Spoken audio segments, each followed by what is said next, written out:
नमस्कार मित्रांनो, सुस्वागतन. मी YouTube jockey प्रतीक देशमुख पुन्हा घेऊन आलो आहे आपल्यासाठी एक नवा एपिसोड आपल्या डे स्पेशल सिरीजमध्ये. आपल्या लहानपणी फॅन्सी ड्रेस कॉम्पिटिशनमध्ये मुलींचा सर्वात आवडता पेहराव म्हणजे कोणता असेल? तर तो म्हणजे झाशीची राणी होणं. लाल रंगाची नऊवारी, हातात ढाल तलवार आणि डोक्यावर पगडी की झाली राणी तयार लढाईला. याच पराक्रमी व्यक्तीबद्दल आजचा हा आपला एपिसोड. 19व्या शतकातल्या मध्यातला तो काळ होता.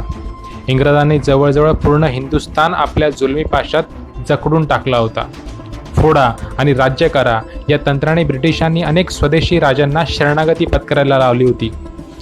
एकेकाळी सोने की चिडिया असलेली आपली भारत माता पारतंत्र्यातल्या पिंजऱ्यात अडकून पडली होती. लोकांचा आक्रोश वाढत होता आणि तो दाबण्याचा ब्रिटिश पूर्ण प्रयत्न करत होते. पण एक ना एक दिवस उद्रेक होणारच होता आणि तो झालाच. आपण याला 1857चा उठाव किंवा स्वातंत्र्य संग्राम म्हणतो. वीर मंगल पांडेने जरी याची सुरुवात केली असली तरी या संग्रामात अनेक वीरांनी आणि वीरांगणांनी आपल्या प्राणाची आहुती दिली होती. आणि त्यातीलच एक म्हणजे झाशीची राणी लक्ष्मीबाई.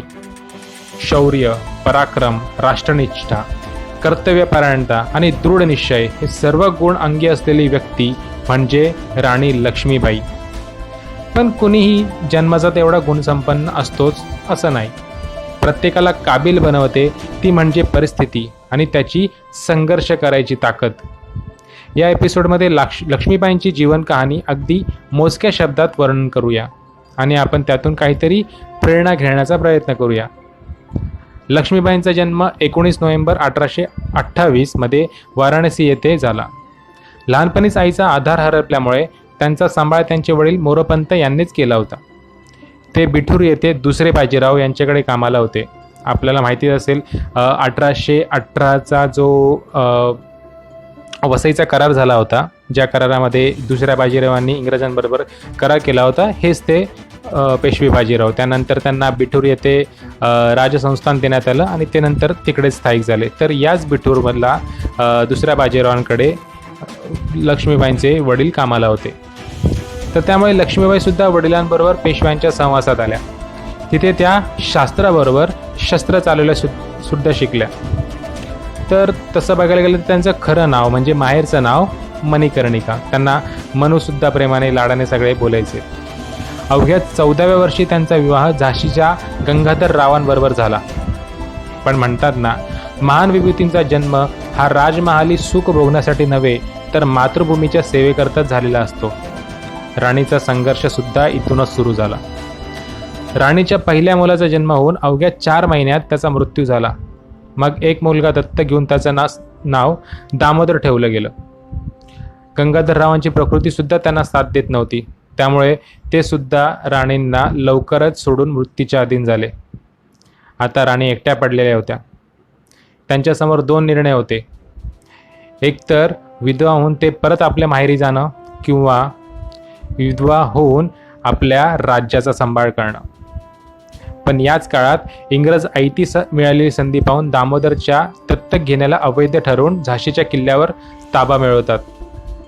पण मैं अपनी झाशी नहीं दूंगी अशी गर्जना करत तेवढ्याच ताकदीने राणी लक्ष्मीबाई सैन्य गोळा करून इंग्रजांवर हल्ला चढवतात.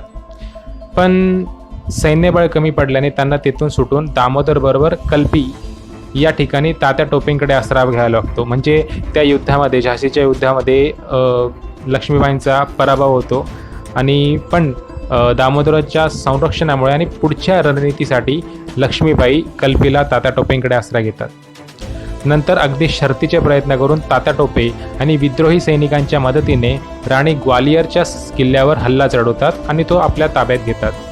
म्हणजे त्यांचे पुढचं राजकारण, त्यांच्या पुढच्या योजना राबवण्याकरता त्या नंतर ग्वालियरच्या किल्ल्याचा सहाय्यता घेतात.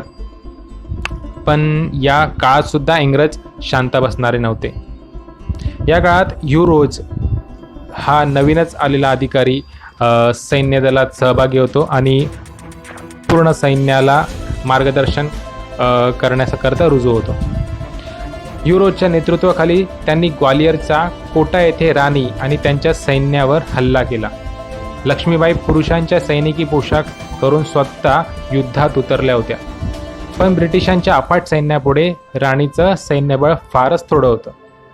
तरीही हार न मानता त्या लढत राहिल्या, सैन्याला आत्मबळ देत राहिल्या आणि लढता लढता आजच्याच दिवशी म्हणजेच 18 जून 1858ला वीरगतीला प्राप्त झाल्या.